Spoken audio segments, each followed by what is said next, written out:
अस्सलामुअलैकुम दोस्तों, मेरा नाम है मोहम्मद उज़ैर और आप देख रहे हैं मेरा YouTube channel UK talks.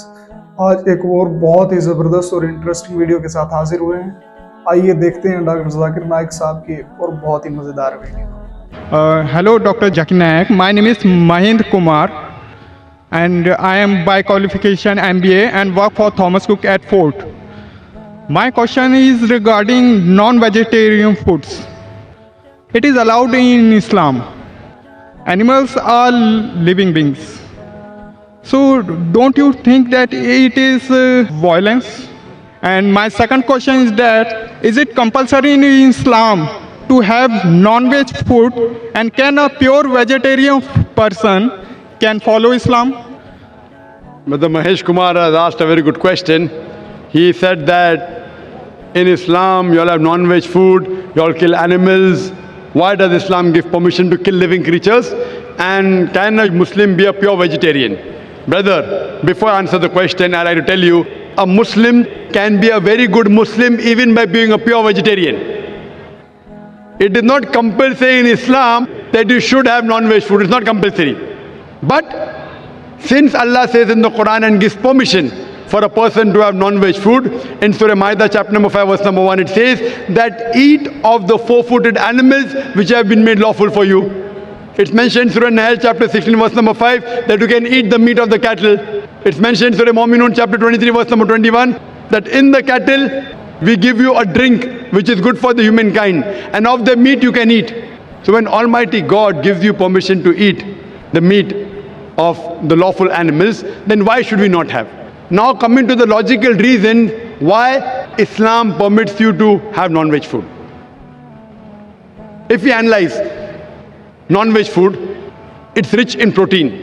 The human body, it requires 23 amino acids, out of which 8 are not made in the human body. It should be given by external diet, which are known as essential amino acids.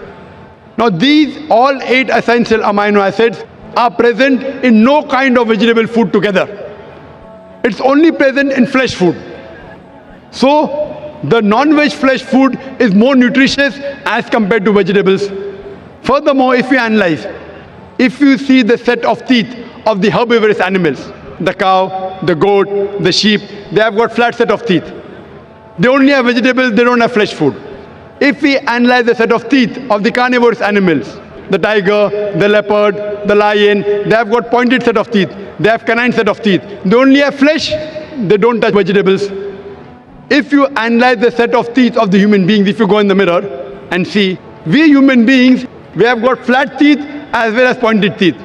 If Almighty God wanted us to have only vegetables, why did He give us this canine teeth? Why did He give us this pointed teeth? For what? But naturally to have non-veg food, to have the flesh food. Furthermore, if we analyze the digestive system of the human being, if you compare it to the herbivorous animals, cow, goat, sheep, they can only digest vegetables. The digestive system of the carnivorous animals, tiger, leopard, lion, they can only digest flesh food, they cannot digest vegetables. The digestive system of the human beings can digest both. It has small intestine, big intestine. It can digest vegetables as well as flesh food. It can digest both. So if Almighty God wanted us to have only vegetables, why did He give us the digestive system which can digest both?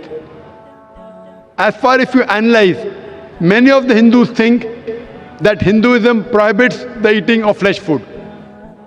In fact, if you read, it's mentioned in Manusmriti, chapter number 5, verse number 30. Almighty God has created some animals to eat and some to be eaten. If you eat the animals that have been created to be eaten, then it's not a sin. Manusmriti chapter number 5 verse number 31 says that Almighty God created some animals for sacrifice. Killing them is not a sin. Manusmriti chapter 5 verse number 40 says that killing sacrificial animals for sacrifice is permitted. It is a law of the God. So in Hindu scriptures, it's permitted to have non-veg food. If you read the Vedas and the other scriptures, sages and sons, they ate non-veg food, they even ate beef. If you read Mahabharata, Anushasan Parv, chapter number 88, when the Pandavas, they gather, Yudhishthir, who is the eldest brother of the Pandav, he asks Bhishma that what food should we give in yagna, in puja, in sacrifice, so that our ancestors will be satisfied. So Bhishma replies that if you give herbs and shrubs and vegetables, our ancestors will be satisfied for 1 month. If you give them fish, for 2 months. If you give them meat, for 3 months. If you give them hair, for 4 months.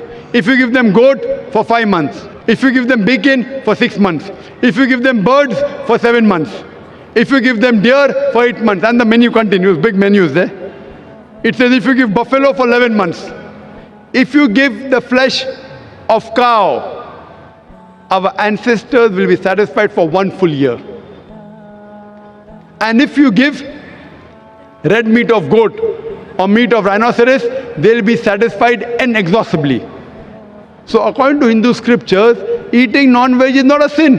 It is because many of the Hindus were being influenced by the ahimsa philosophy of not killing any living creatures. They started accepting it. But even this philosophy of ahimsa, as you said, that killing living creature is a sin. Brother, do you know that even plants have got life? Do you know that, brother? Yes. So if you say killing living creature is a sin, killing a plant is also a sin. So why do you have plants? Agreed, very good. Furthermore, there are some people who say, okay, brother Zakir, I agree that plants have got life, but the plants can't feel pain. Therefore, killing a plant is a lesser sin as compared to killing an animal.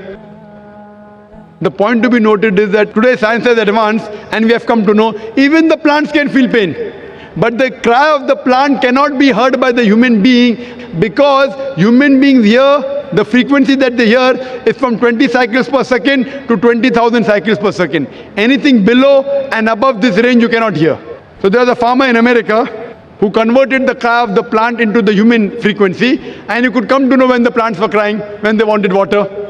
There's another person who came and argued with me and told me, Brother Zakir, I agree with you that plants have got life, plants can feel pain, but the plants have got about 2 senses less as compared to the animals. Therefore, killing a plant is a lesser sin as compared to killing an animal. I'm asking you the question, brother. Suppose your brother, your elder brother, he is born deaf and dumb.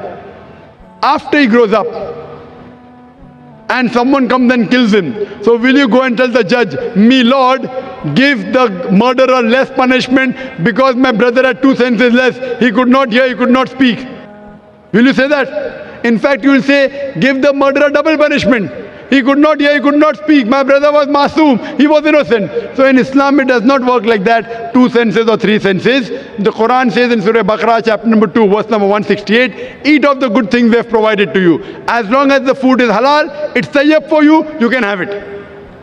And furthermore, I personally have got no problem if the non-Muslim don't have non-veg. I've got no problem. Only if they tell me eating non-veg is a sin, it's a crime, that's the time I give the reply. Otherwise, if the non-Muslims in India, they don't have non-veg, it's beneficial for me. If all the non-Muslims in India start having non-veg, then the prices of mutton and beef will rise. It'll be more expensive for me to have it. So personally, I've got no problem. Hope that satisfies your question, brother. Yeah, definitely, sir. So now, if you want, you can yet be a good vegetarian. If you want, you can eat non-veg also. Eating non-veg will keep you more healthy.